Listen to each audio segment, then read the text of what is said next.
तद्विद्धि प्रणिपातेन परिप्रश्नेन सेवया उपदेक्ष्यन्ति ते ज्ञानं జ్ఞానినస్తత్వదర్శినః. పద అర్థం చూద్దాం రండి. తద్విద్ధి, ఆ జ్ఞానాన్ని తెలుసుకో.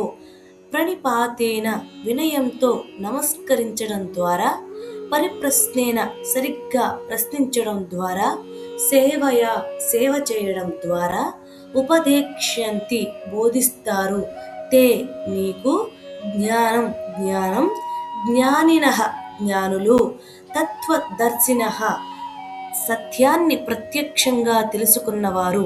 ఇప్పుడు తాత్పర్యం చూద్దాం రండి. కృష్ణుడు చెప్తున్నాడు, అర్జున, జ్ఞానం ఎంత గొప్పదో చెప్పాను కదా, కానీ ఇప్పుడు ఒక ముఖ్యమైన ప్రశ్న వస్తుంది, ఆ జ్ఞానం ఎలా పొందాలి అని. అర్జున, జ్ఞానం పుస్తకాల్లో మాత్రమే ఉండదు, అది జ్ఞానుల హృదయంలో ఉంటుంది. అందుకే జ్ఞానం పొందాలంటే జ్ఞానులను ఆశ్రయించాలి. కానీ ఎలా?